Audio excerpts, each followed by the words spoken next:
Daniel is leaning forward, his elbows resting on the polished mahogany of the conference table. He has that look on his face.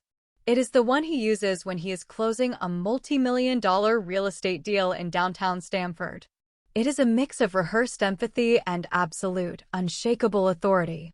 He gestures toward a stack of folders he brought himself, as if he is already the one running the meeting instead of the attorney sitting at the head of the table. The air in Margaret Halpern's office smells like expensive toner and the faint, bitter scent of black coffee. Outside the window, the Connecticut sky is a flat, uninspired gray. I can hear the muffled sound of traffic from the street below, but in here, the silence between Daniel's sentences feels heavy. It feels like it is pressing against my chest. We are going to list the house by the end of the month, Daniel says. He does not look at me when he says it. He looks at Margaret, then at his wife, Melissa, who is sitting next to him and nodding like a mechanical toy. Melissa has a notebook open. She is already sketching out a timeline for the estate sale.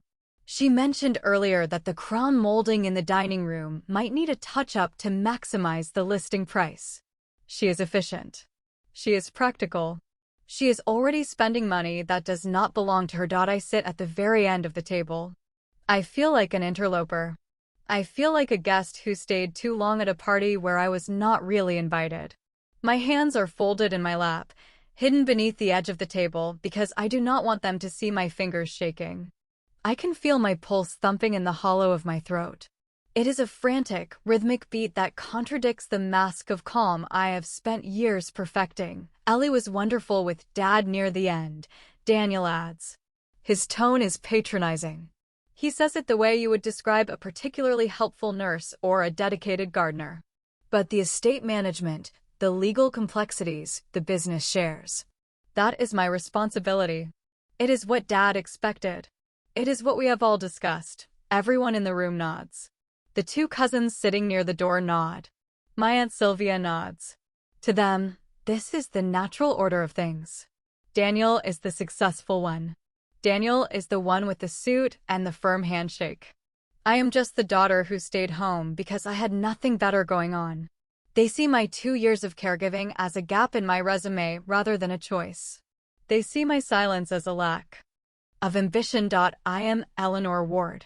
My friends call me Ellie, or they used to, before I stopped returning their calls 2 years ago. I am 38 years old. For 730 days, I was the one who managed the morphine schedules. I was the one who learned how to navigate the insurance bureaucracies and the hospital discharge papers while Daniel was busy being socially dominant in Greenwich. In this family, I am the caregiver. I am the silent observer. No one expects me to have a seat at the table of power. They think my silence is a sign of agreement. They think my lack of a career title means I lack a mind. Margaret Halpern has not said much. She is an older woman with sharp eyes and a way of looking at you that makes you feel like she is reading your tax returns. She has been flipping through a thick blue file, her movements slow and deliberate. She has not looked at Daniel's folders once. She lets him speak. She lets him lay out his plans for the manufacturing business and the liquidation of the investment accounts. Before we proceed with the logistics of the property, Margaret says, her voice cutting through Daniel's monologue. I have a question. Has everyone here confirmed which document they believe governs this estate? Daniel scoffs. It is a short, sharp sound of amusement. He reaches into his leather briefcase and pulls out a stapled document. He slides it across the table toward her. It is the will from 2018, Margaret. The one Dad gave me a copy of years ago. I am named as the executor. Everything is spelled out right there. It is all very clear. Margaret does not pick it up. She looks at it the way someone might look at a piece of junk mail. She glances toward me for a fraction of a second. There is something in her expression that I cannot quite categorize. It is not pity. It is something closer to recognition. Thank you, Mr. Ward, Margaret says calmly. But that document is not the one we will be reviewing today. The room goes quiet. It is the kind of silence that has a physical weight to it. Daniel's hand stays on the table, his fingers still resting on the edge of the paper he just offered. I see a small muscle in his jaw twitch. Melissa stops writing in her notebook. She looks up, her eyes narrowing. What do you mean? Daniel asks. His voice is lower now. The practiced confidence is still there, but there is a thin layer of irritation underneath it. That is the will. Dad was very clear about his intentions. He never mentioned anything else. Margaret opens the blue file. She pulls out a fresh set of papers, bound with a professional seal. Your father visited this office 6 months ago, she says. He was quite clear about many things. He executed a new will that revokes all prior documents. I feel a strange chill wash over me. 6 months ago, my father was still able to walk with a cane. He had told me he was going to a routine appointment with his accountant. I had driven him to the building and waited in the car, reading a book while the sun beat down on the windshield. He had come out looking thoughtful but calm. He had not said a word about a new will. Daniel's certainty is cracking. I can see it in the way he shifts his weight. He looks at the new document in Margaret's hands as if it is a weapon. He looks at it with a growing sense of dread that he cannot quite hide. This does not make sense, Melissa says. Her voice is higher than usual. Why would Arthur update the will without telling his own son? Margaret does not answer her. She looks at the room, her gaze resting on each of us in turn. She looks at me last. They think this is the end of the process. They think this is just a formality before they start dividing up the life my father built. They have no idea that the foundation they are standing on is about to vanish. They do not know that the quiet daughter they ignored is about to become the most important person in the room. I need to ask you something. Have you ever been the person in the room that everyone talks over? Have you ever had your family decide who you are without ever asking for your input? I am curious if I am the only one who has felt that kind of invisibility. If you have been there, please tell me your story. It helps to know I am not the only one who has had to wait for the truth to catch up with the assumptions. Looking at Daniel now, I realize how much he has relied on the version of me he created in his head. To him, I am the compliant sister. I am the one who handles the messy, emotional parts of life, so he does not have to. He has spent years assuming that my kindness was a form of weakness. 6 weeks ago, the day after the funeral, Daniel was already in the kitchen of the family home, marking furniture with colored sticky notes. He told me it was to help with the inventory. He told me not to worry about the legal stuff. He told me he was handling everything. He treated me like a tenant who was being evicted rather than a daughter who was grieving. And I let him believe it. I did not have the energy to fight him then. I was still smelling my father's cologne in the hallways and seeing the indentation of his head on the pillow, but as I sit in this office, watching Margaret turn the page of the new will, I realized that the silence I kept was not just about grief. It was about observation. My father taught me how to look at the fine print before I made a move. He taught me that the loudest person in the room is rarely the one with the most leverage. I think back to those weeks after the funeral. I remember the way the house felt, empty and echoing. I remember Daniel standing in the middle of the living room, talking on his cell phone about property taxes and market valuations while I was packing up the old photographs. He spoke about our home as if it were just another asset to be liquidated. Part of me wonders if Dad knew this would happen. I wonder if he watched us during those final months and saw the way Daniel spoke to me. I remember one afternoon, specifically. It was a Tuesday. The light was fading and the air was cold. Daniel had come by for 10 minutes, his car idling in the driveway. He had told me that once the estate was settled, I would finally be able to get my life back on track. He had made it sound like a gift. He had made it sound like I had been wasting my time. I had looked at him then, and for the first time, I did not feel the need to explain myself. I did not feel the need to tell him that caring for our father was the most important thing I had ever done. I just watched him drive away. That was the beginning of the shift. But I did not know then that the real change had already been set in motion months before. In this very office, behind a closed door I was not invited to enter. Margaret reaches for her reading glasses. The sound of the paper sliding across the desk is the only noise in the room. Daniel is staring at her, his face pale. The mask is slipping. I watched the way the fluorescent light caught the edge of the paper Margaret was holding. It was a crisp, white sheet that looked far too thin to carry the weight of my brother's entire worldview. Daniel's face was frozen in a mask of polite confusion, though I could see the vein in his temple beginning to throb. It was a tiny, rhythmic rebellion against the professional composure he wore like armor. He did not move. Not an inch. "There must be some misunderstanding," Daniel said. His voice was lower now, losing that resonant sales pitch quality he usually used to fill a room. My father was. He was quite frail toward the end, Margaret. His cognitive state was fluctuating. If he signed something 6 months ago, we'd have to look at the medical records from that period. I'm sure Ellie can testify to how confused he was getting. He turned his head toward me for the first time since we sat down. His eyes were not seeking support, they were giving an order. He expected me to nod.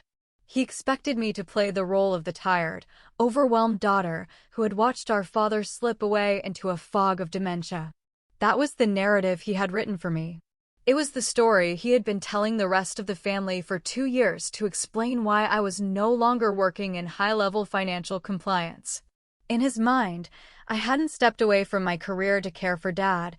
I had simply retreated because I couldn't handle the pressure, and caregiving was a convenient excuse. I remember a rainy Tuesday last November. The injustice of his words now brings that memory back with a sharp, metallic tang in my mouth. Dad had been having a difficult morning, struggling to find the words for the most basic things, but by the afternoon, the fog had lifted completely. We were sitting in the sunroom, and Daniel had stopped by for one of his check-ins, 10 minutes of glancing at his watch and asking where the mail was kept. Daniel had stood over Dad's chair and talked about him as if he were a piece of furniture that needed reupholstering. He spoke to me about facility options right in front of him. When Dad tried to chime in, to say he wanted to stay in his own bed, Daniel had just patted his hand and said, "Don't you worry about that, Pop.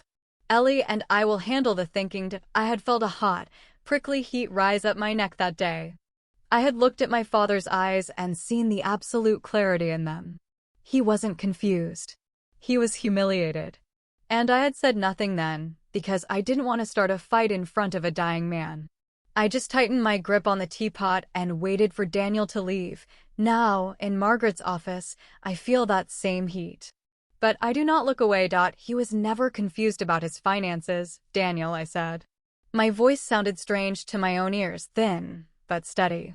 "He was sharp until the very last week. You wouldn't know that because you only saw him when you wanted something signed." Daniel's eyes flashed. It was a quick, dangerous spark of the temper he usually kept hidden behind expensive dental work and charisma. Melissa shifted next to him, the gold bangles on her wrist clinking together like a warning bell. "Ellie, let's not get emotional," Melissa said, her tone dripping with that faux sisterly concern that always felt like a threat. "This is a legal meeting.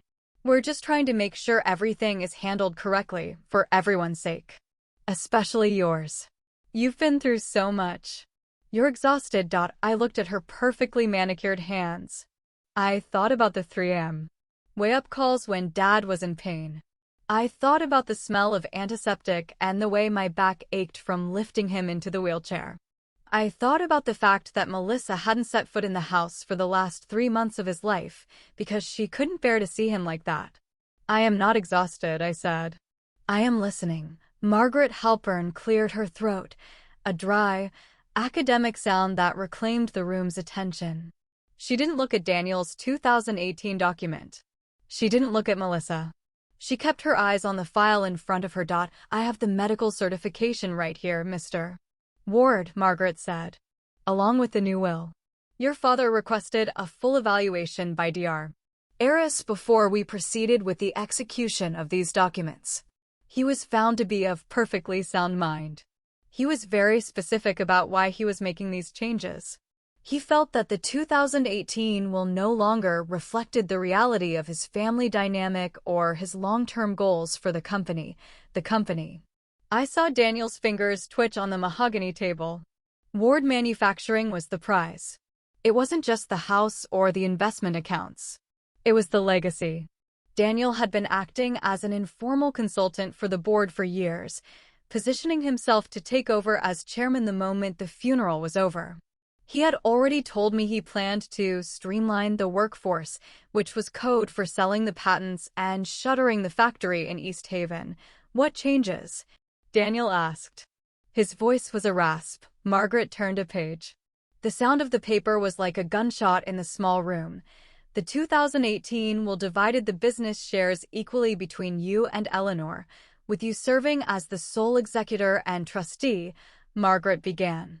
The new will, however, restructures the entire distribution. She paused, and I felt the air leave the room. My heart was thumping so hard I thought they must be able to see my blouse moving. I looked at the painting on the wall behind Margaret, a generic landscape of a rolling hill. I focused on a single green tree in the distance. The 2023 will, Margaret continued, names Eleanor Ward as the sole executor of the estate.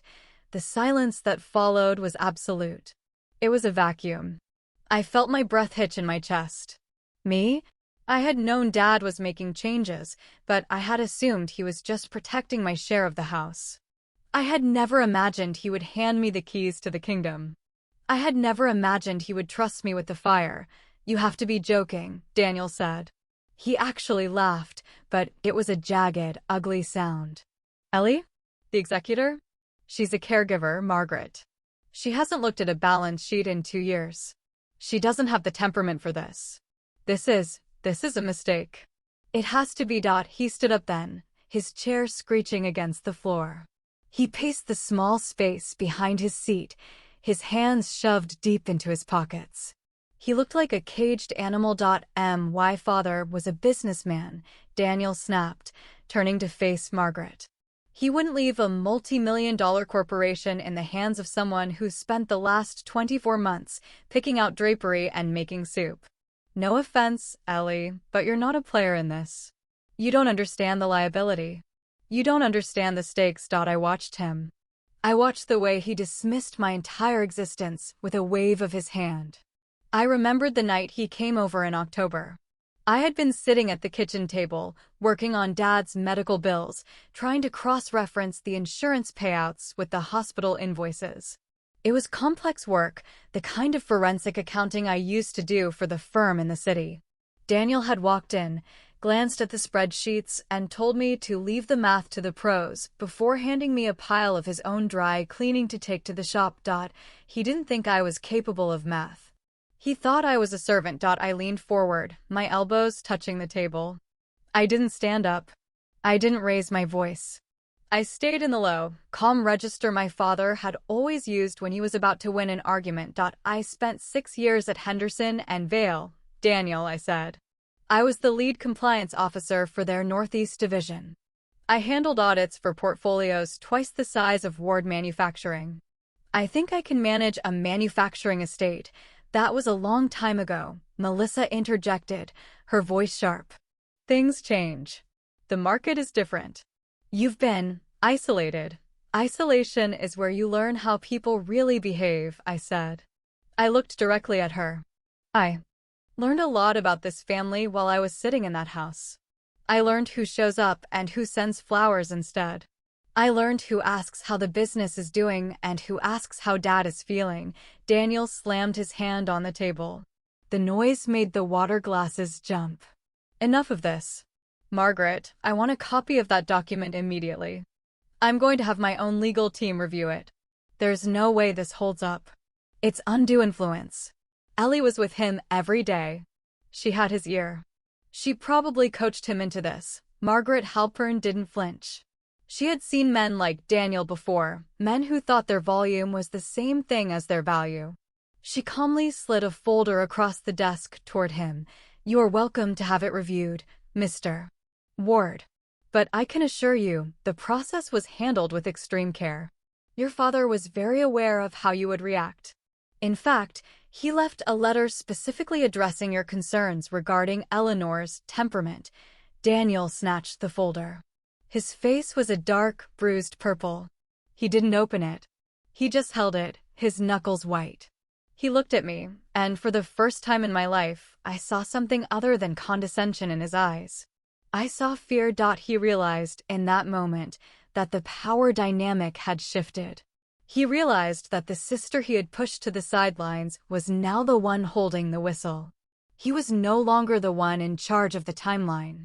He was no longer the one who decided if the house was sold or if the factory stayed open. I felt a strange sense of vertigo.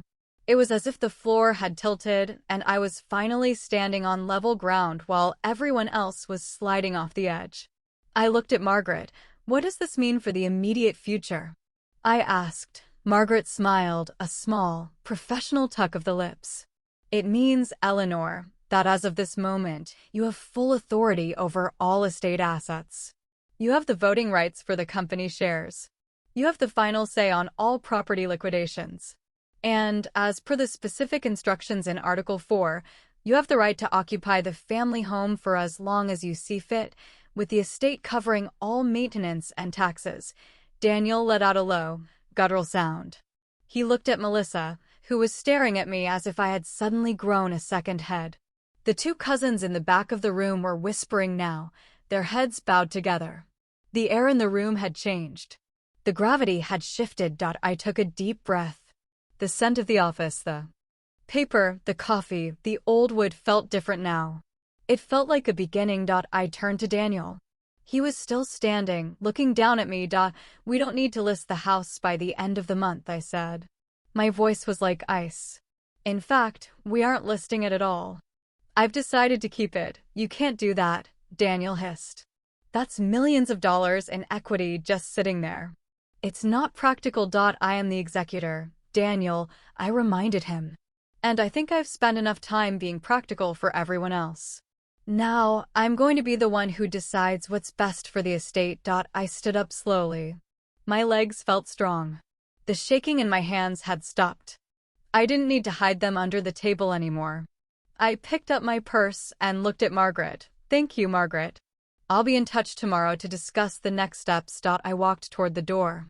I could feel Daniel's gaze burning into my back. I could feel the shock of the room following me like a wake. As I reached the handle, I stopped and looked back over my shoulder. Oh, and Daniel? I said. Tell Melissa she doesn't need to worry about the crown molding in the dining room anymore. I like it just the way it is. I walked out into the hallway, the sound of my heels clicking on the tile. It was a sharp, decisive sound. It was the sound of a woman who was no longer just a caregiver. I was the one in control now. And I was just getting started. I wonder, if you were in my shoes, would you have felt the same rush of cold, clean air? Or would you have felt the weight of the responsibility settling on your shoulders? It is a strange thing to realize that the person who loved you most in the world has given you the ultimate weapon against the people who didn't. I am curious how you would have handled that first walk out of the room. Would you have looked back? Or would you have just kept walking toward the door?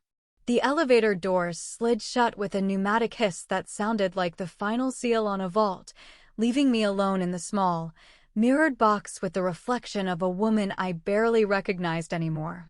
I watched the floor numbers count down in a steady, digital red glow, my reflection staring back with eyes that looked darker, more recessed, as if the last hour had aged me and sharpened me all at once. My spine felt like a rod of cold iron. I was tall. The descent felt like a transition between two different lives, a physical drop from the height of Daniel's expectations into a reality that I was now solely responsible for constructing. I could still feel the phantom pressure of the mahogany table against my forearms. I could still hear the jagged edge of Daniel's breathing.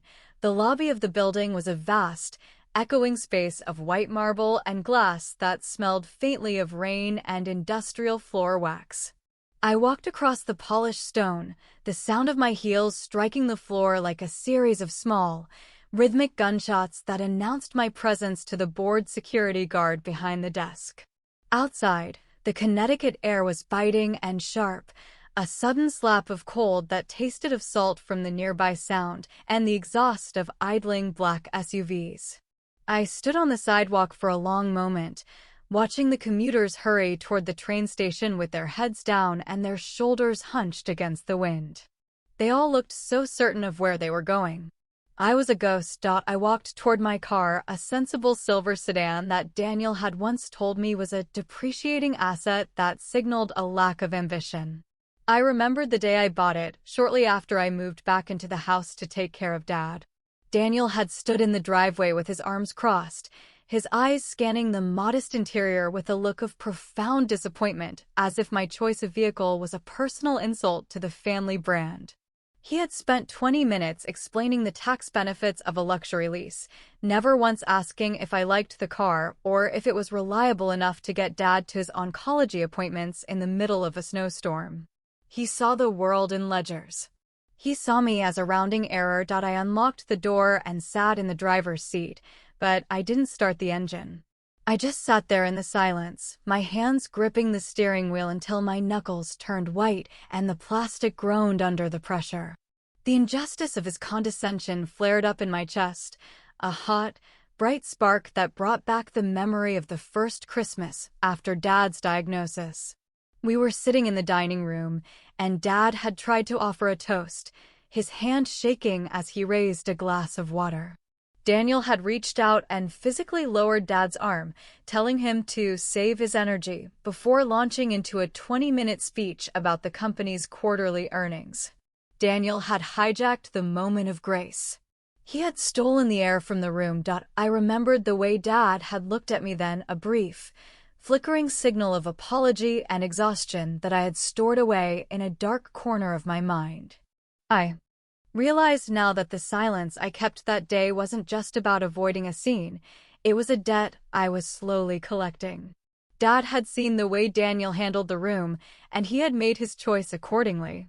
He hadn't chosen me because I was the good daughter or the one who made the soup. He had chosen me because I was the only one who actually listened to the things he wasn't saying.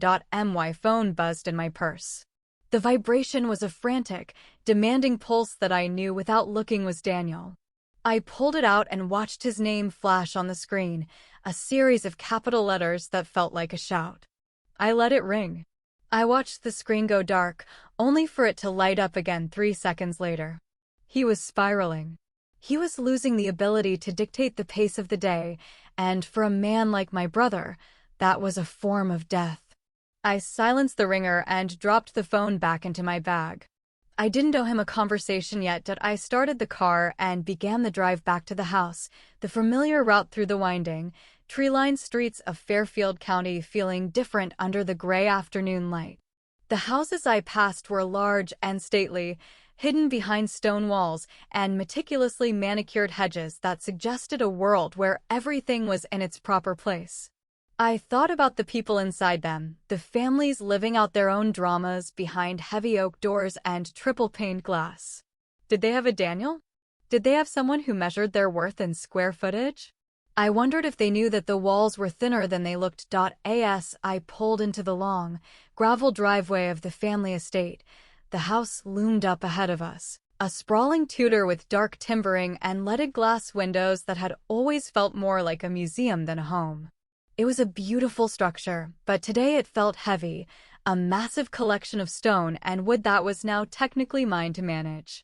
I parked the car and sat for a minute, looking at the front door.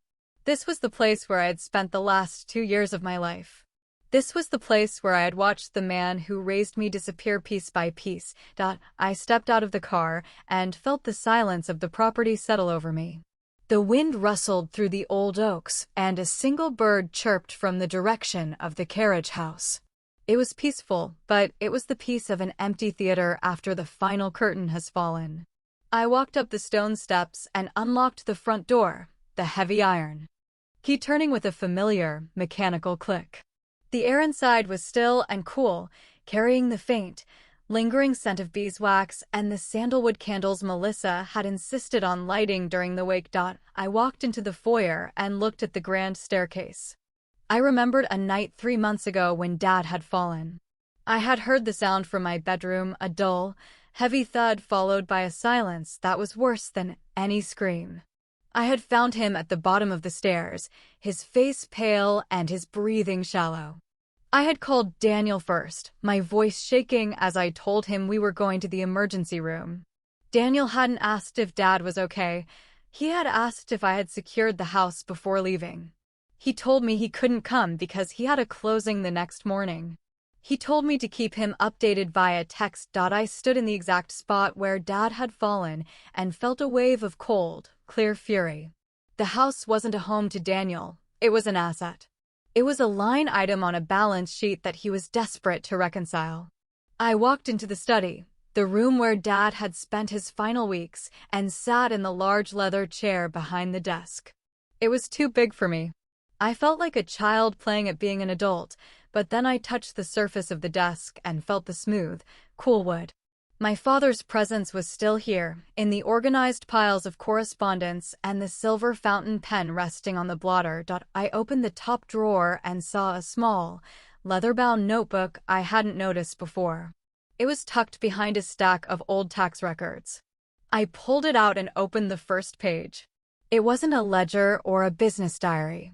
It was a series of dated entries in my father's cramped, precise handwriting. The first entry was from the week I moved back home. Eleanor arrived today, it read. She looks tired, but she didn't complain once about the drive or the clutter. Daniel called to ask about the proxy votes.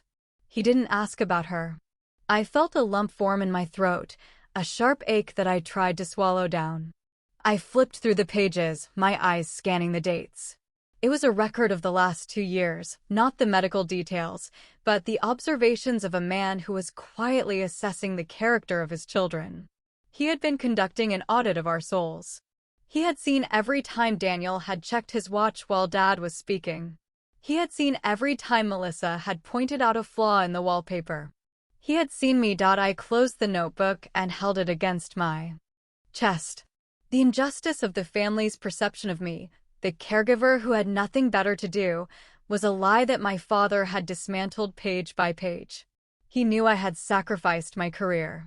He knew I had put my life on hold while Daniel was building his empire on a foundation of indifference. The legal document in Margaret's office was just the formal declaration of a truth Dad had been writing down for months. The phone in my purse began to vibrate again. This time, I took it out. It was a text from Daniel. We need to talk. Now. I've spoken to my lawyer, and he says there are grounds for a challenge. Don't do anything stupid, Ellie. I looked at the message, and for the first time in years, I didn't feel the urge to apologize. I didn't feel the need to smooth things over or find a compromise that would make everyone happy. I realized that my father hadn't just given me the estate, he had given me the permission to be the person I had spent my whole life hiding. He had given me the power to say no. I typed a short, one-sentence reply. The house is locked, Daniel. I hit send and placed the phone face down on the desk. I stood up and walked to the window, looking out over the back lawn as the shadows began to lengthen across the grass. The sun was dipping below the tree line, casting long, golden fingers of light into the room. I was the executor. I was the one who decided who was allowed inside these walls. I was the one who held the keys. I wonder what you would do if you found out that the person everyone thought was the weakest was actually the one holding all the cards. Would you be afraid of the responsibility, or would you feel the same strange, quiet thrill that I felt in that moment?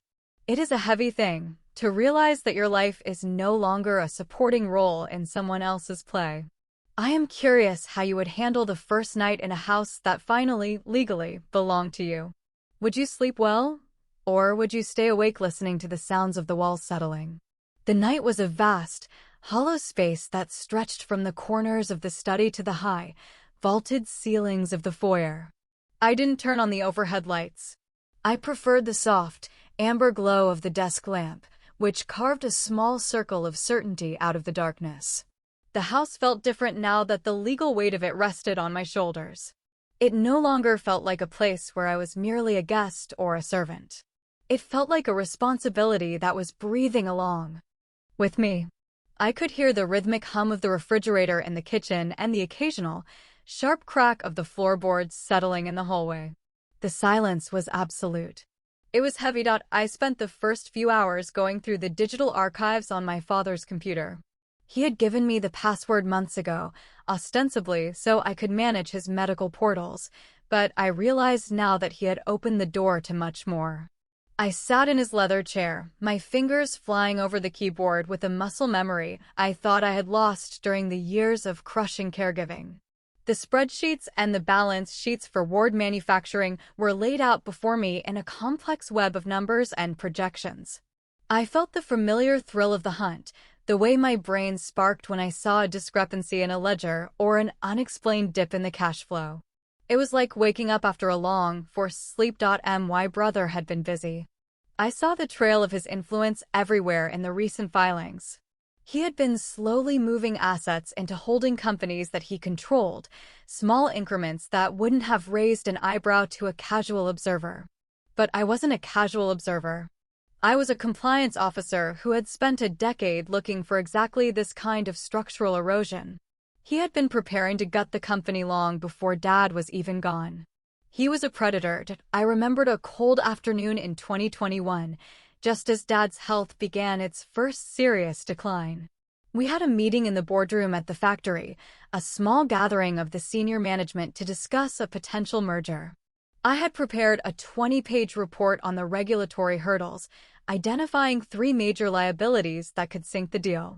When I tried to present my findings, Daniel had laughed and patted the back of my chair.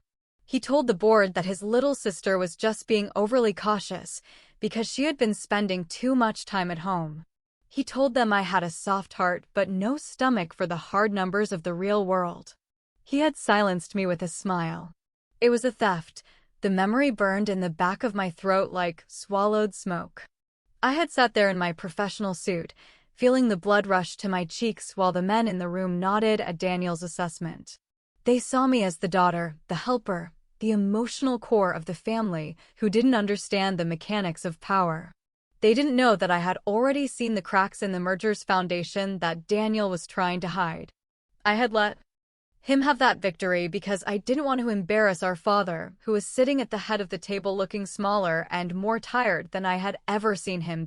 I looked at the screen now, 3 years later, and saw that the liabilities I had warned about were still there, hidden under layers of creative accounting. Daniel hadn't fixed the problems. He had simply buried them under more debt. He was a gambler playing with other people's lives. The sun began to bleed over the horizon, casting a bruised purple light through the windows of the study. I hadn't slept, but I wasn't tired. I felt a strange, cold clarity that was more restorative than any rest. I made a pot of tea and took it out to the back porch, watching the mist rise off the lawn. The grass was long and unruly, the flower beds choked with weeds that I hadn't had the time to pull while I was managing Dad's end-of-life care. I looked at the garden. It was dying. The sound of a car engine broke the morning stillness. I didn't need to look to know it was Daniel's SUV. He drove with a certain aggression, his tires crunching loudly on the gravel as he pulled up to the front of the house. I stayed on the porch, my hands wrapped around the warm mug of tea. I listened to the car door slam. I listened to the heavy, impatient thud of his footsteps as he walked up the stairs. He didn't knock. He tried the handle, found it locked, and began to pound on the wood. "Ellie, open this door," he shouted. His voice echoed across the quiet neighborhood. "I know you're in there. Stop playing these games. We need to talk about the house. We need to talk about the company." I stood up and walked through the house, my movements slow and deliberate. I could see him through the leaded glass of the front door. He looked disheveled. His tie was loose, and there were dark circles under his eyes that suggested he hadn't slept much either. He looked like a man who was watching his future dissolve. I unlocked the deadbolt and opened the door just a few inches, keeping the security chain in place. "It is 6 in the morning, Daniel," I said. My voice was calm. It was a whisper. "You think this is funny?" He hissed, leaning in close to the gap in the door. I can smell the expensive cologne he wears to signal his status, a scent that now felt cloying and desperate. "You're holding up a multi-million-dollar liquidation. You're putting the entire family's financial security at risk because you want to play at being the boss. You're out of your league, Ellie. You don't know what you're doing." "I am the executor," I said. "I am doing exactly what Dad asked me to do. I am protecting the estate." "Protecting it?" Daniel laughed, a jagged, ugly sound. You're hoarding it. You're sitting in this tomb of a house like a martyr. Give me the keys to the office, Ellie. I have a meeting with the board at 9, and I need the physical files for the East Haven property. The East Haven property is no longer for sale, I said. I've already contacted the broker and pulled the listing. I'm reviewing the environmental impact reports that you neglected to mention in the prospectus. Daniel's face went from pale to a deep, mottled red. He reached out and grabbed the edge of the door, his fingers straining against the wood. You did what? You have no right.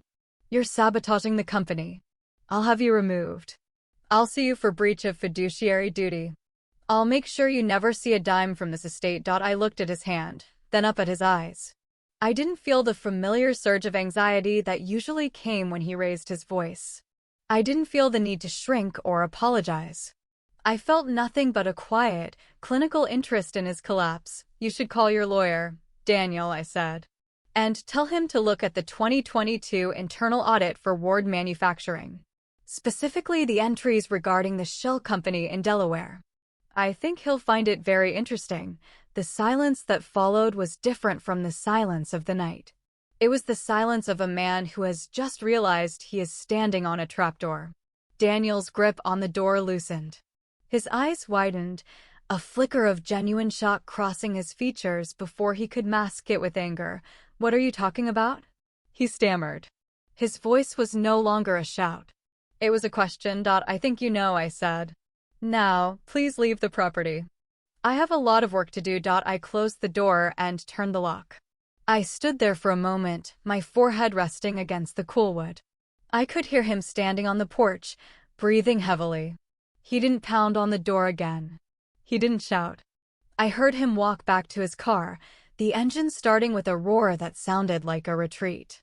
I watched him through the side window as he drove away, his taillights disappearing into the morning fog. He thinks I am attacking him.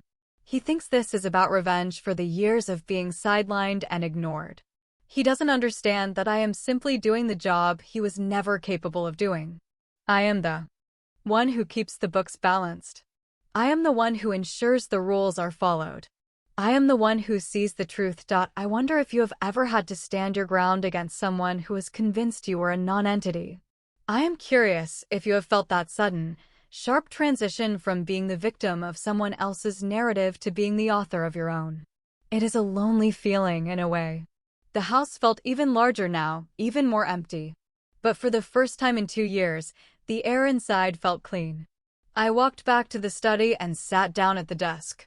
There were 3,000 more files to go through. I began with the first one. I want to know if you would have opened the door, or if you would have let him keep pounding. There is a certain power in the refusal to engage, isn't there?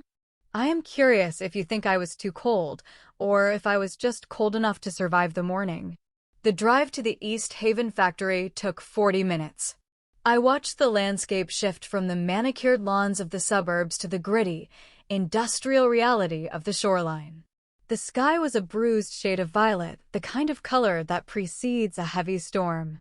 I kept my hands at 10 and 2 on the steering wheel, my grip firm and steady. I felt a strange sense of mission. It was a cold, quiet purpose that had replaced the frantic grief of the previous weeks. I pulled into the executive parking lot, the gravel crunching under my tires like breaking bone. I parked in the spot marked Chairman. It had been empty since Dad went into the hospital. I stepped out of the car and the air hit me. It smelled of salt, machine oil, and cold Atlantic wind. This factory was the heart of everything. It was where my father had spent 12 hours a day for 40 years. It was where he had built a reputation for fairness and precision. I walked toward the main entrance, my long coat snapping around my ankles. The glass doors reflected a woman who looked nothing like the exhausted daughter who had spent the last 2 years in pajamas and hospital corridors. I looked sharp. I looked like I belonged here. I walked through the lobby. The receptionist, Janice, had been there since I was a teenager.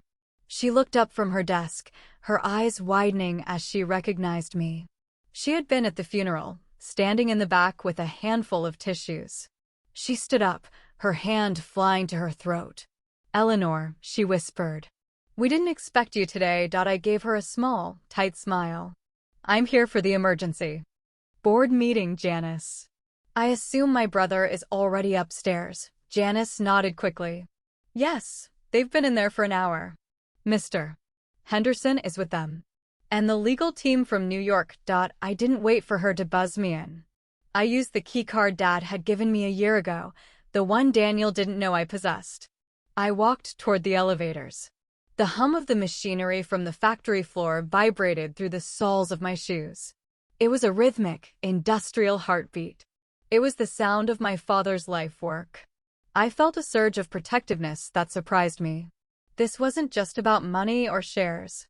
This was about keeping the foundation from being sold for parts. I entered the elevator and pressed 4. The doors closed. I stood in the center of the small space and closed my eyes. I thought about the time I was 24, newly hired at my firm in the city.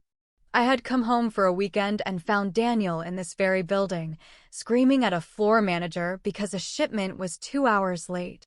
He had been cruel. He had used his last name like a whip. I had seen the look on the manager's face, a mixture of shame and fury. When I tried to talk to Daniel about it later, he told me that fear was the only thing that kept the gears turning. He told me I was too soft to understand how men were managed. He was wrong. He was always wrong about me. The elevator chimed. I stepped out onto the 4th floor, the executive level. The carpet here was deep and plush, swallowing the sound of my footsteps. I walked toward the boardroom at the end of the hall. I could hear the muffled sound of raised voices. Daniel was shouting. I stopped outside the heavy oak doors. I took a slow, deep breath, feeling the air fill my lungs. I reached out and pushed the doors open. The room went silent instantly. It was a silence so sudden it felt like a physical impact. 12 men were seated around a table that could have doubled as a landing strip. Daniel was at the head, leaning over a map of the East Haven site. He looked like he had been caught in a lie. His face was flushed, his tie askew. Melissa was sitting in a chair against the wall, her laptop open on her knees. She shouldn't have been there. She wasn't an employee or a shareholder. She was a spectator at a gladiator match she thought her husband was winning. Eleanor, Daniel said. His voice was a rasp. This is a closed meeting. You shouldn't be here. I didn't answer him. I walked to the other end of the table, opposite him. I didn't. Sit down. I placed my leather briefcase on the wood and clicked the latches open. The sound was like 2 pistol shots. I pulled out a stack of documents, the new will, the appointment of executor, and the updated corporate bylaws that Margaret Halpern had certified yesterday. I am the executor of the Arthur Ward estate, I said. My voice was low, carrying across the room without effort. That makes me the primary shareholder of Ward Manufacturing until the probate is finalized. According to the bylaws, I am the interim chairperson of the board. This meeting is not closed to me. In fact, this meeting is now under my direction. Daniel laughed, but it was a thin, desperate sound. He looked at the men around the table, seeking an ally. He found none. They were looking at the documents I had just laid out. They were looking at me. Don't be ridiculous, Daniel snapped. You're a caregiver, Ellie. You've been out of the loop for years. These gentlemen and I are discussing a vital restructuring of the East Haven assets. We're in the middle of a deal. You're interfering with company business. I looked at Mr. Henderson, the oldest member of the board. He had been my father's best friend. He was looking at me with a mixture of curiosity and something that looked like relief. Mr. Henderson, I said. Is it true that you are discussing the sale of the East Haven factory to the Miller Group? Henderson cleared his throat. It's been on the table, Eleanor. Daniel suggested it was the only way to cover the outstanding debts and provide liquidity for the heirs. He said it was your wish as well. I turned my gaze back to Daniel. He didn't look away, but I saw the sweat on his upper lip. I never expressed any such wish, I said. And the reason there is a liquidity issue is not because the company is failing. It's because $5 million have been diverted into a shell company called DW Strategic Holdings over the last 18 months. A company that lists Daniel Ward as the sole proprietor. The room exploded. 2 board members stood up. Another started shouting for an explanation. Daniel's face went from red to a ghostly, sickly white. Melissa closed her laptop with a snap. She looked like she wanted to run. That's a lie, Daniel shouted. You're making things up to spite me. You're delusional. I reached into my bag and pulled out a thumb drive.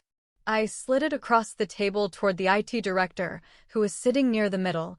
Open the folder marked Delaware filings, I said.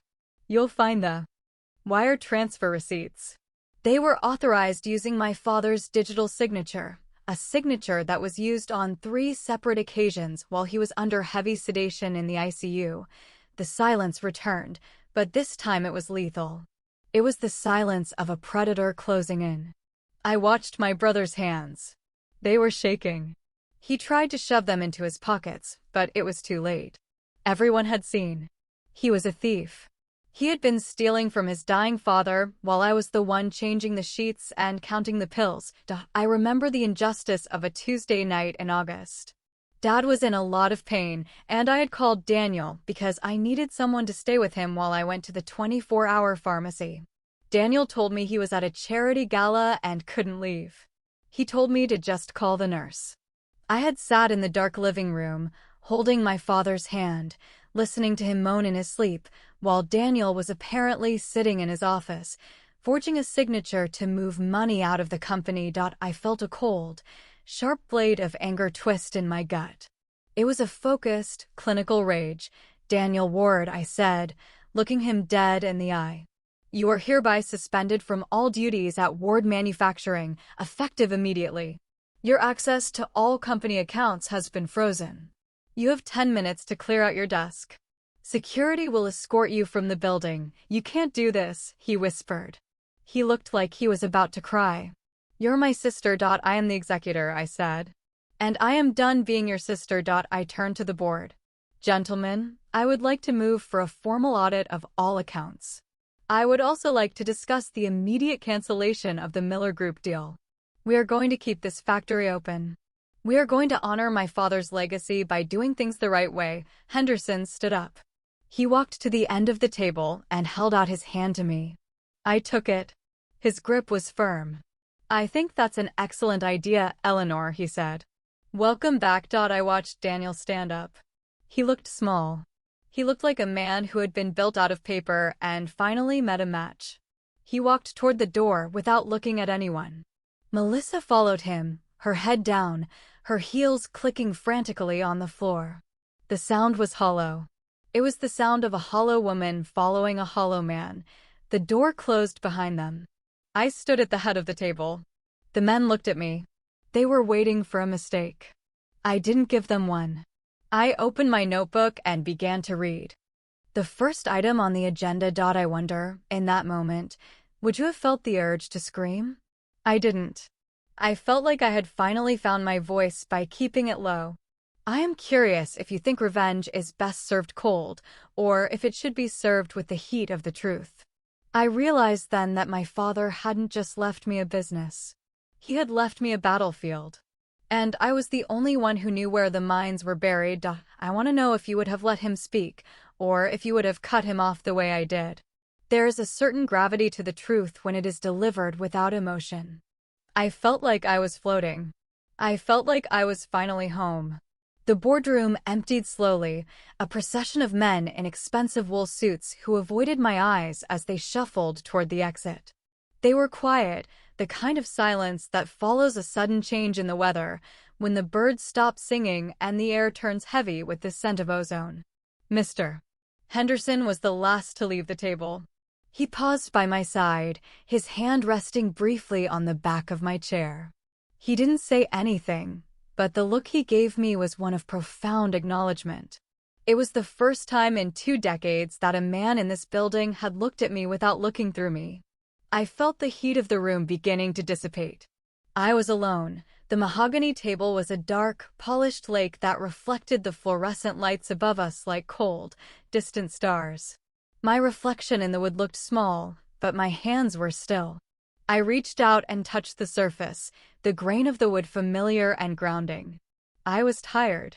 The adrenaline that had carried me through the confrontation was beginning to recede, leaving behind a hollow, aching clarity. I could hear the distant rumble of the factory floor, a constant, industrial vibration that seemed to pulse in time with my own heartbeat. It was the sound of a machine that was finally being steered by a hand that knew the controls. I thought about the memory of a summer evening 10 years ago. It was my father's 65th birthday, and we were all gathered on the back patio of the house. I had spent weeks preparing the dinner, coordinating the caterers, and ensuring that everything was exactly as he liked it.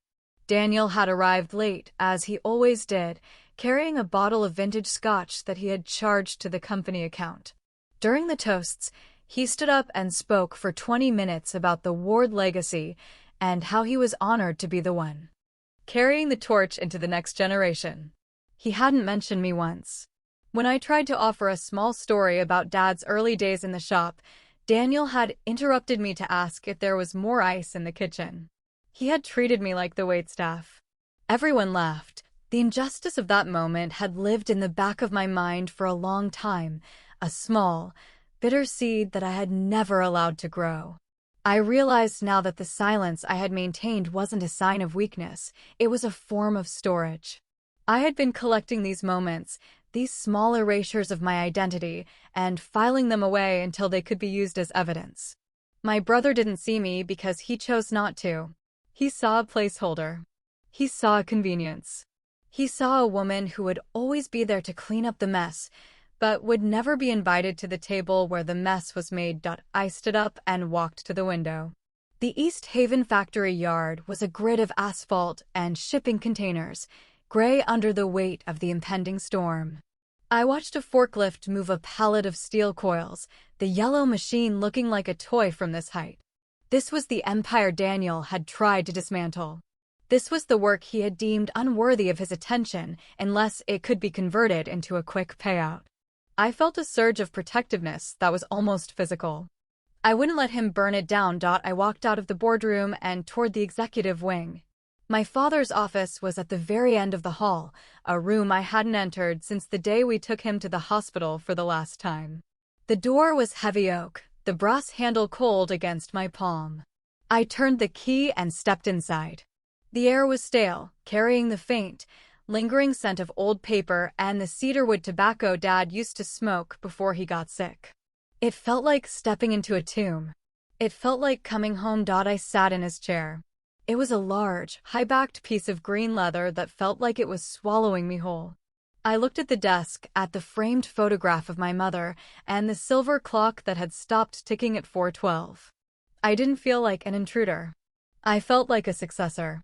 I opened the bottom drawer and pulled out the physical files I had requested from the audit team. These were the paper trails that Daniel thought he had shredded. He forgot that Dad was a man of the old school. Dad kept duplicates of everything. He kept a shadow ledger. The first file was titled DW Strategic Holdings. I opened it and began to read. The numbers were staggering. It wasn't just 5 million. It was closer to 8. He had been siphoned funds through a series of consulting fees and market research grants that went directly into a private account in the Cayman Islands.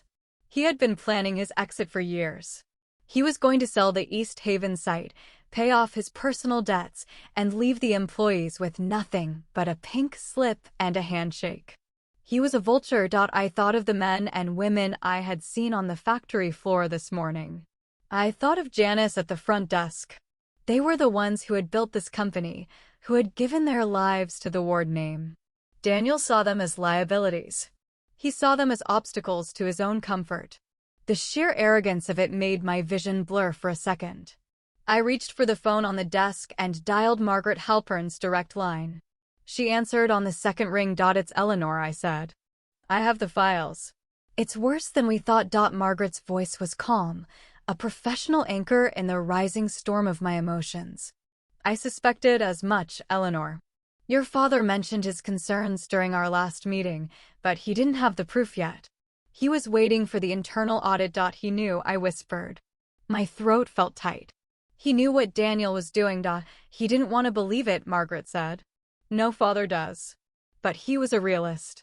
He knew that if he left the company to Daniel, it would be gone within a year. He gave you the power because he knew you were the only one who would actually use it to protect the legacy.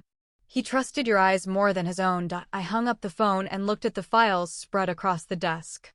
I had the evidence. I had the authority. But more than that, I had the truth. For the first time in my life, I wasn't just the observer of my family's collapse. I was the architect of its reconstruction. I felt a strange, quiet thrill at the prospect of the work ahead. It wasn't the thrill of revenge, it was the thrill of confidence. I knew what to do. The injustice of the caregiver label echoed in my mind again. I remembered the day I told my firm I was leaving. My boss, a man who had relied on my compliance reports for years, hadn't even looked up from his computer. He had just said, of course, family first, as if my career were a hobby I was finally putting aside. When I told Daniel, he had shrugged and said, "It's for the best, Ellie. You were always too stressed out by the city anyway." They all saw my sacrifice as a retreat. They saw my devotion as a lack of options. I am curious, have you ever been told that your greatest strength was actually a flaw? I am wondering if you have ever had your silence used against you as proof that you had nothing to say. It is a lonely experience to be the one who carries the weight while everyone else assumes you are only standing there because you can't walk away. I want to know if you would have felt the same cold satisfaction I felt in that office, surrounded by the proof of my brother's betrayal.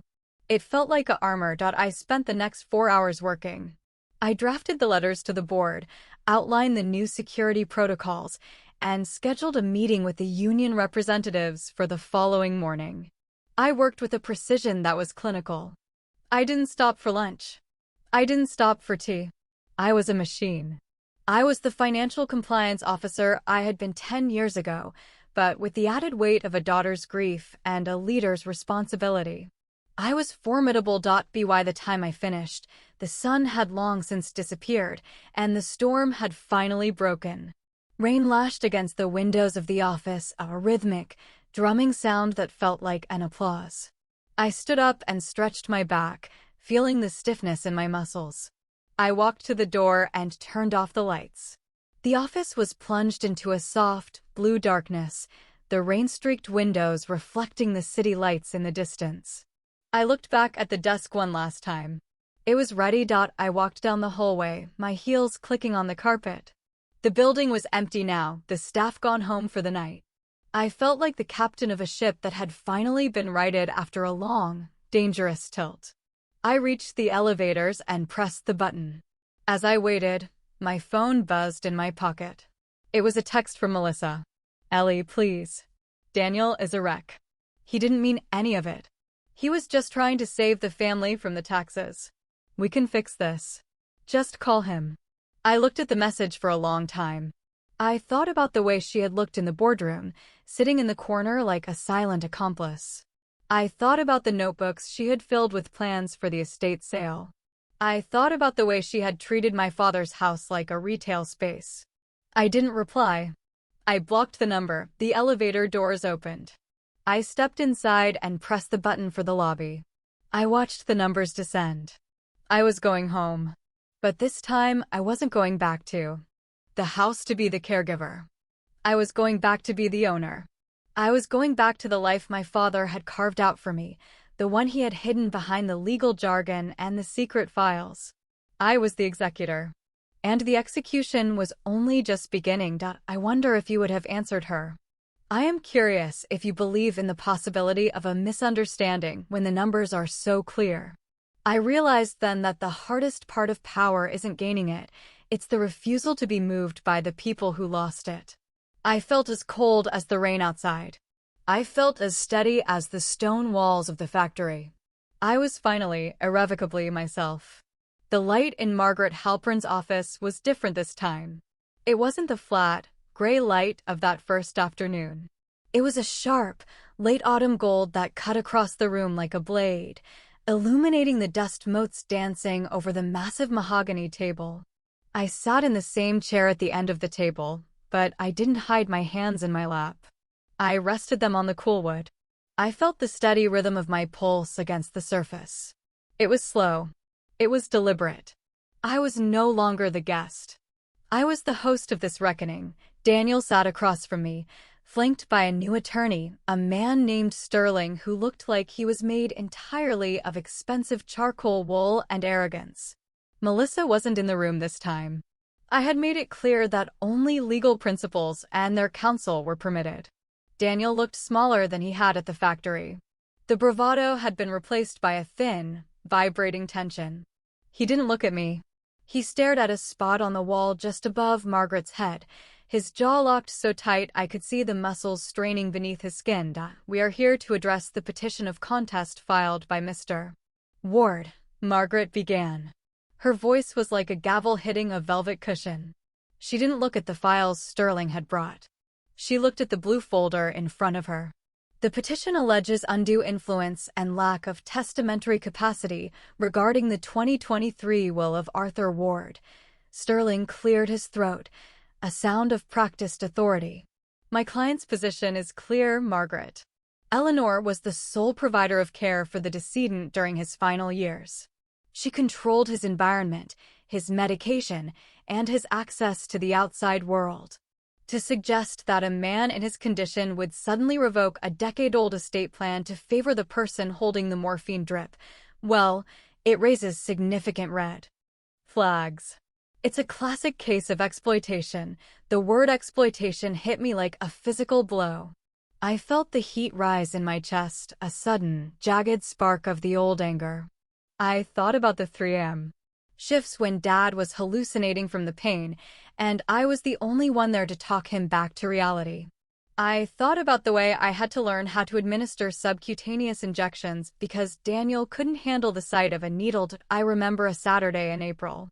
The injustice of Sterling's words brought it back with the clarity of a high-definition film. Daniel had come by the house to help with the decluttering. I had walked into the living room to find him throwing my old college textbooks into a cardboard box. When I asked him what he was doing, he told me that since I was staying at the house indefinitely, I needed to minimize my footprint so the house would be easier to stage for the eventual sale. He didn't ask if I needed the books. He didn't ask if I wanted to keep them. He had already erased me from the home while I was in the kitchen making Dad's lunch. He saw my presence as a temporary inconvenience. He saw my life as a footnote. I looked at Sterling now. I didn't interrupt. I didn't raise my voice. I just watched him. My client is not seeking to cut his sister out entirely, Sterling continued, his tone softening into a faux conciliatory purr. He simply wants to revert to the 2018 agreement, which was drafted when Arthur was demonstrably healthy and had the benefit of balanced family input. It's the only way to ensure the estate is handled with the professional oversight it requires. Professional oversight, I said. My voice was a low, steady hum that cut through Sterling's performance. Like the professional oversight Daniel provided for the East Haven property? Or the oversight of the $8 million currently sitting in a holding company in the Caymans. The room went silent. A heavy, airless vacuum. Daniel finally looked at me. His eyes were wide, the pupils dilated with a sudden, sharp fear. Sterling frowned, looking from me to his client. "That is an unrelated matter," Sterling said, though he sounded less certain now. "On the contrary," Margaret interjected. She pulled a document from her file and slid it across the table. It was the medical certification from Dr. Eris. It was accompanied by a flash drive. "Your father was very aware of how you would attempt to frame this, Daniel. That is why he insisted on recording his final statement with me and the doctor present." She tapped a button on her laptop. The screen flickered to life, showing my father sitting in his favorite green leather chair. He looked thin, his hair white and wispy, but his eyes were the sharp, piercing blue I remembered from my childhood. He was holding a copy of the morning newspaper to verify the date. "I am Arthur Ward," he said. His voice was raspy but clear. "I am making this recording to state, for the record, that the changes I am making to my will are mine alone. I have spent the last 2 years being cared for by my daughter, Eleanor. In that time, I have watched her handle my affairs with a competence and a selflessness that her brother lacks. I have also watched my son attempt to dismantle my company behind my back. He thinks I don't know about the shell companies. He thinks I am too old to see the numbers. The video dad on the screen leaned forward, his gaze fixed on the camera. Daniel, if you are watching this, it is because you have tried to take from your sister what she has earned 10 times over. I am leaving her the authority because she is the only one who actually values the work. She is the executor. She is the head of this family now. The video ended. The silence that followed was absolute. It was a tomb. Daniel looked like he had been struck. He was pale, his mouth slightly open, his gaze fixed on the dark screen of the laptop. The 2018 document on the table looked like a piece of ancient, irrelevant history. It was void. Margaret closed the laptop. The medical records are comprehensive, Mr. Sterling. The psychological evaluations were conducted by 3 independent specialists. There is no grounds for undue influence. Your client was the one who was influenced by his own greed. Sterling stood up. He didn't look at Daniel. He began to pack his briefcase, his movements quick and efficient. I'll review the documents, he said shortly. We'll be in touch. Daniel didn't move. He stayed in his chair, looking at the spot where our father's face had been. He looked like a man who had finally realized the floor was no longer there. He was falling. I stood up slowly. I felt tall. I felt the weight of the last 2 years finally settle into something that felt like a foundation rather than a burden. I looked down at my brother. The house isn't for sale, Daniel, I said. And the company isn't being liquidated. I've already appointed a new board of directors. Your name isn't on the list. You can't do this, he whispered. It was a weak, pathetic sound. I am the executor, I reminded him. I'm doing exactly what Dad asked me to do.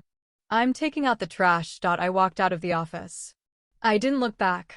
I could hear the muffled sound of Sterling telling Daniel they needed to leave. I walked through the lobby, the sound of my heels on the marble floor sounding like a countdown. I stepped out into the autumn air. It was cold. It was crisp. It was the cleanest air I had breathed in years. I wonder if you would have felt a sense of pity for him in that moment. I didn't. I felt a sense of justice that was as cold and sharp as a diamond. I am curious if you believe that a father's love can be measured in legal clauses and voting shares. I realized then that my father hadn't just protected me, he had waited until I was strong enough to protect myself. The document didn't give me the power. It just confirmed the power I already had. I want to know if you would have stayed to watch him leave. I couldn't. I had too much work to do. I walked to my car and started the engine. I had a factory to run. I had a life to reclaim. The silence was over. I'm curious how you would have handled that final look he gave you. It was a look of total, unadulterated shock. He really thought he was the protagonist of this story. He never realized he was just the villain in mine. I drove away from the building, the golden light of the afternoon following me all the way home. I was finally in the driver's seat. And I wasn't going to let anyone else touch the wheel. For months have passed since that afternoon in Margaret's office, and the Connecticut winter has settled in with a quiet, unrelenting weight. The snow outside the study window is a thick, white shroud that covers the gardens I used to weed in the humid heat of July. Everything is silent now. The world feels muffled, as if the earth itself is holding its breath. I am sitting in the same green leather chair that once belonged to my father, my fingers tracing the edge of a new ledger. I am no longer wearing the oversized sweaters and worn-out leggings of a caregiver. Today, I am wearing a charcoal blazer and a silk blouse. The fabric feels cool and authoritative against my skin. I feel like myself again. Or perhaps, for the first time, I am someone entirely new. I have not sold the house. Daniel still calls me once a week, his voice filtered through the static of a mid-level office in Stamford, where he is now trying to rebuild a reputation. That was quietly dismantled by the audit reports. He doesn't shout anymore. He doesn't pound on doors. He speaks to me with a cautious, brittle politeness that is far more satisfying than any apology could ever be. He asks about the property taxes. He asks if I've considered the winter maintenance costs. He is still looking for a way back in, searching for a crack in the foundation that he can exploit. He hasn't found one. He never will. I remember a cold Tuesday in January, 3 years ago. The memory is sharp, like a sliver of ice under a fingernail. Dad had just been diagnosed with the second round of tumors, and the house was filled with the smell of institutional disinfectant and the low, constant hum of the oxygen concentrator. Daniel had come over with a stack of brochures for luxury senior living communities. He had sat at the kitchen table, sipping the coffee I had made for him, and told me that the house was too much for me to handle. He said I was wasting my prime years playing nursemaid. He told me that once the house was sold, I could finally afford a nice condo in a sensible neighborhood. He spoke about my future as if it were a problem he was eager to solve. He didn't ask what I wanted. He didn't ask how Dad felt about leaving the home he had built. He just measured the windows for the for sale sign while our father was upstairs, struggling to breathe. The injustice of that moment used to make me want to scream until my throat was raw. Now, it just makes me smile. I look at the windows he measured. They're still mine. I look at the walls he wanted to paint neutral beige for the buyers. They are still the deep, forest green my mother chose 40 years ago. I am the one who decides what stays and what goes. I am the one who holds the deed. I have restructured the estate distribution with a slow, surgical precision. Margaret and I meet every other Friday to go over the disbursements. I haven't cut Daniel out completely. I am not a monster, and I am a compliance officer by trade. I follow the rules. He received his legal share of the liquid assets, enough to keep him comfortable, but not enough to fuel the kind of aggressive expansion he craves. He lost his voting rights in ward manufacturing. He lost his seat at the table. He is a spectator now. He watches from the sidelines as I work with Mr. Henderson to modernize the East Haven plant. The factory is thriving. We didn't sell the patents. We didn't shutter the doors. We invested in new equipment and secured a government contract for precision medical components. The workers know my name now. They don't look at me as the boss's daughter. They look at me as the woman who saved their pensions. I walk the floor once a week, the smell of machine oil and ozone filling my lungs. It is a beautiful, industrial perfume. I feel at home there. Melissa is gone. Not from the world, but from the family. She and Daniel separated 2 months ago. It turns out that a man who loses his authority and his access to an unlimited expense account isn't quite as attractive as a man who owns the room. I heard she moved to Florida. I don't miss her. I don't miss the way she used to look at the furniture in this house, as if she were appraising it for an auction. I don't miss the way she would offer me beauty tips while I was exhausted from a 12-hour shift of caregiving. She was a shadow that vanished the moment the sun went down. I am curious. Have you ever realized that the person who was supposed to protect you is actually the one you needed protection from? It is a strange, sobering thought. I spent a lot of time thinking about my father's silence in those final months. I used to think he was just tired, or that he was drifting away from the reality of the conflict between Daniel and me. I realize now that his silence was a strategy. He didn't announce his choice because he knew that if he did, Daniel would have spent every waking moment trying to manipulate him into changing it. He knew that the only way to ensure the plan worked was to let the document speak for him after he was gone. He gave me the silence so I could find my voice. I am not the woman I was 2 years ago. The woman who apologized for existing. The woman who shrunk herself so her brother could feel tall. I am the executor. The word used to sound heavy and cold, like a stone in my pocket. Now, it sounds like a promise. It is the title of my life. I am the one who ensures the will is carried out. I am the one who balances the books. I am the one who keeps the legacy alive. I spent the morning going through the last of the personal boxes in the attic. I found a small, wooden box hidden under a pile of old blankets. Inside was a collection of every card I had ever sent my father, birthdays, Father's Days, get-well notes. He had kept every single one. On the back of a card from my 30th birthday, he had scribbled a note to himself. Eleanor has the eyes. She sees the truth. She will know what to do when the time comes. I sat on the dusty floor of the attic and cried for the first time in months. Not out of grief, but out of the sheer, overwhelming relief of being known. He saw me. All those years when I felt invisible, when I felt like I was just the background noise in Daniel's life, my father was watching. He was waiting for me to step into the light. He knew I had the steel. He just had to give me the forge. The sun is setting now, casting a long, cold blue shadow across the snow. I stand up and walk to the fireplace, tossing a small log onto the embers. The wood sparks and hisses, a warm, orange glow filling the room. I think about the next 4 months and the 4 years after that. I have plans. I have a vision for this company and this family that doesn't involve greed or deception. I am going to build something that lasts. I am going to be the leader my father hoped I would be. I wonder if you would have stayed. I wonder if you would have taken the money and run as far away from this house as possible. There were days when I wanted to do just that. But I realized that leaving would have been the easy path.